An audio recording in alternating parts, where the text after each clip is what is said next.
Hey everyone, today we're talking about the state of gaming and ownership and the rather grim outlook we have these days, especially with digital online marketplaces like Nintendo with the Switch 2 and Steam in restricting the freedom to play our games on the systems that we choose to, specifically legacy operating systems like Windows XP. It almost seems like Steam hates us retro gamers, and I say this as a Steam customer of about 9 years that holds hundreds of titles on the platform. As you may know, Steam dropped support for operating systems like Windows XP all the way up through Windows 8.1 in January 2024. By dropping support for these legacy operating systems, it kind of cramps our style as retro gamers because nostalgia often comes from us running our games the way we experienced them when they were new. Nostalgia isn't the only issue. Dropping this legacy support often causes problems for retro titles even if they're released on Steam, such as compatibility problems with modern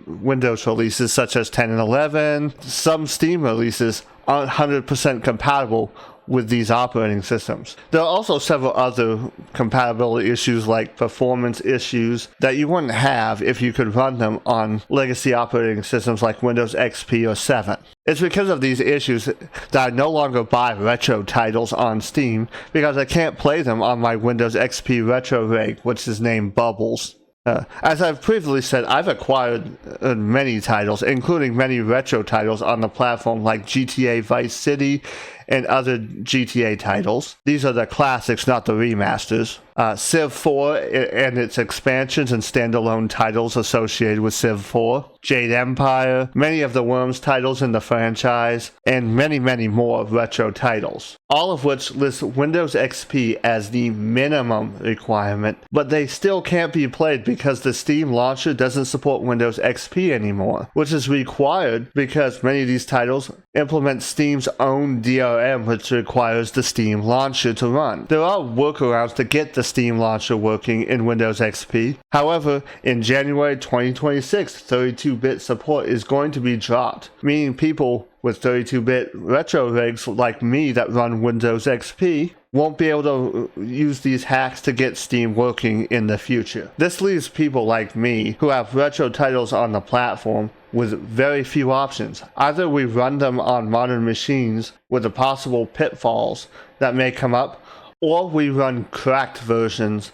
on retro hardware, which technically violates Steam's terms of service. And I've often resorted to this method to get them working on my retro rig. However, I only do this with titles I own on the platform. And this isn't even mentioning all the other modern and older DRM schemes that may be lurking on top of Steam's own DRM that require online activations and constant internet connections to work. But of course, that's for another video. And Steam isn't the only platform with this issue. Most other online marketplaces have similar requirements and issues. GOG is the only platform that I know of that doesn't have this issue, as they require all titles to be DRM free, and they also allow us to download the installer, which do work on retro rigs that run Windows XP and above, at least for now. So if I choose to buy any retro titles, it's going to be on GOG from now on. However, these days I'm often looking to acquiring physical media for retro titles.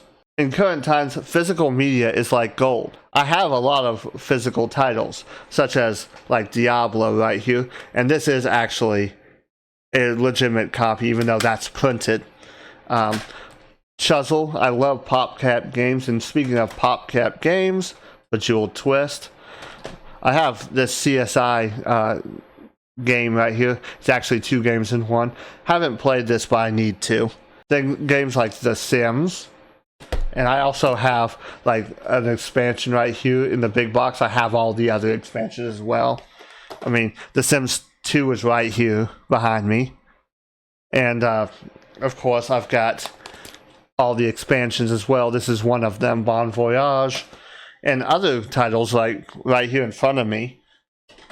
I have things like Bejeweled 2, You Don't Know Jack, and there's also some behind me,